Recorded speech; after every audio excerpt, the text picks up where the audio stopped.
clothes and his toys. And one very he is using things that belong to his school. Don't you think it's fun making things like this? Andy does. Miss Ballard is pleased. But now it's time for the children to return to their desks. They're going to practice writing. Andy likes that. He likes to write. He'll hurry back to his desk. But Andy forgot things. It's bad your teacher is disappointed in you when you don't seem to... After school, Andy doesn't feel like playing with his friends. But he wants to do something.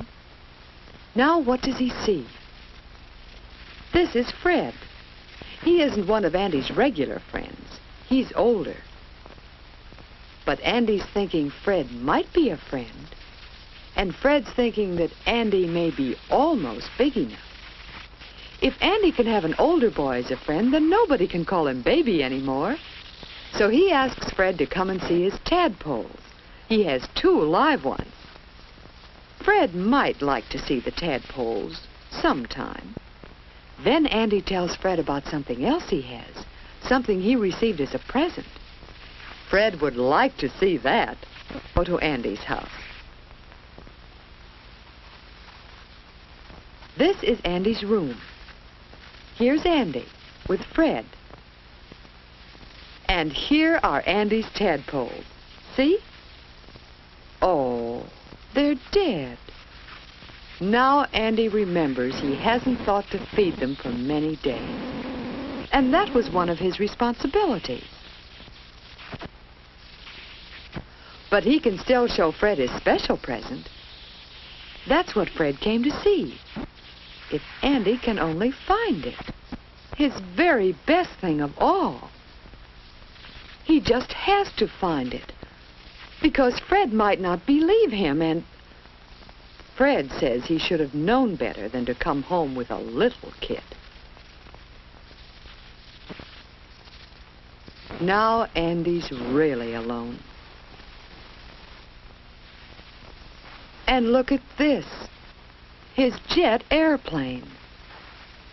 Poor Andy. Won't he ever learn to take care of things? Here's June, Andy's sister. She wants to play. But Andy says no. It seems Andy just can't get along with anybody today. Anybody but Mother. Maybe Mother knows where Andy's special present is. No, she doesn't. But she does know that something is troubling Andy. What is it? So Andy tells her about what happened at school. And about Fred and the tadpoles and losing his present and... Well, why do things like that happen? Mother says, well, Andy, why do you think? Because Mother knows, and Andy knows, and we know that those things happen because Andy hasn't learned to take care of things. Now June is having trouble with her things. Gretchen's head has come off, and June wants Mother to fix it.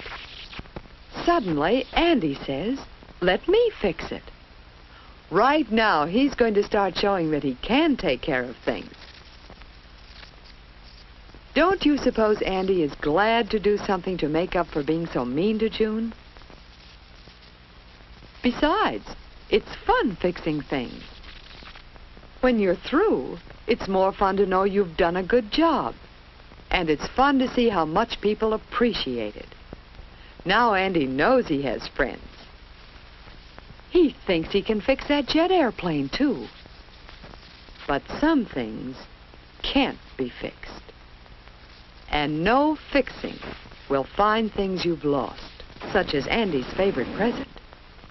No, Andy will have to take care of his things all the time. He'll begin right now by putting his jacket and cap away where they belong. Then he'll know just where to find them tomorrow morning. That's another one of his responsibilities. But uh-oh, there's a button missing. Well, Mother will be glad to sew on a new button, especially now that Andy is helping her by looking after his clothes. And he's going to look after his other things, too. He's going to have a certain place for each thing and keep each thing in its place. And he knows one way to show Fred and the kids at school that he's no little kid. And he's really quite grown up. Ever since then, Andy's been thinking about how grown up it is to take care of things. When he cleans up his wagon, he thinks about how often he sees the firemen working over their fire engines and equipment to make sure everything is always ready to use. Andy has some new fish in place of his tadpoles. When he feeds them, he thinks of Cousin Len, who helps his father take care of the cows on his dairy farm, where Andy likes to visit.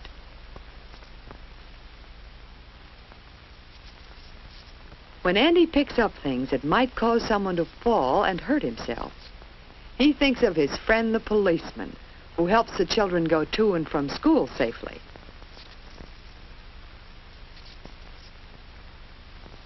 Andy has learned, too, that some things break very easily.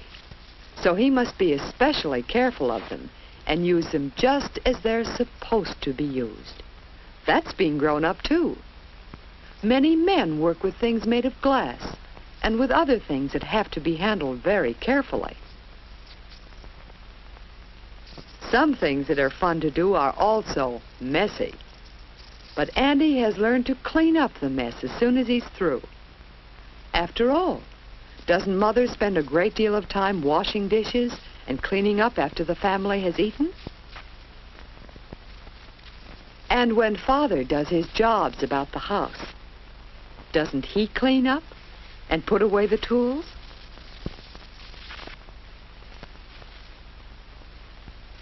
Yes, cleaning up after yourself is a grown-up way to behave. And what's more, you'll know you've done something that's a real help to your family.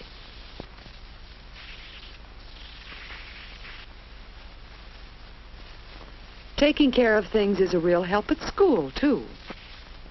You just know Miss Ballard appreciates Andy's help. And nobody thinks of Andy as a baby anymore. Everybody likes Andy.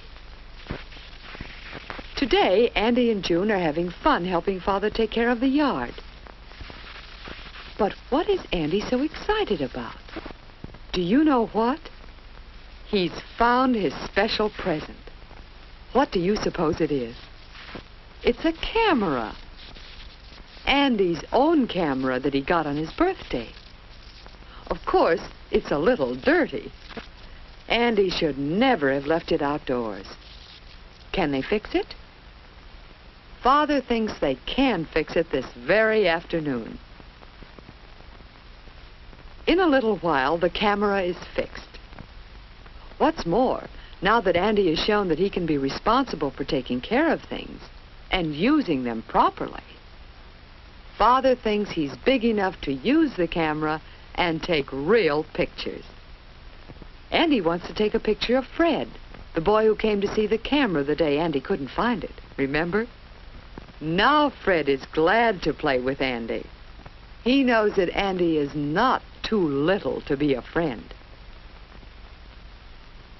If you want people to know that you're growing up, learn how to take care of things. You'll have more fun, too.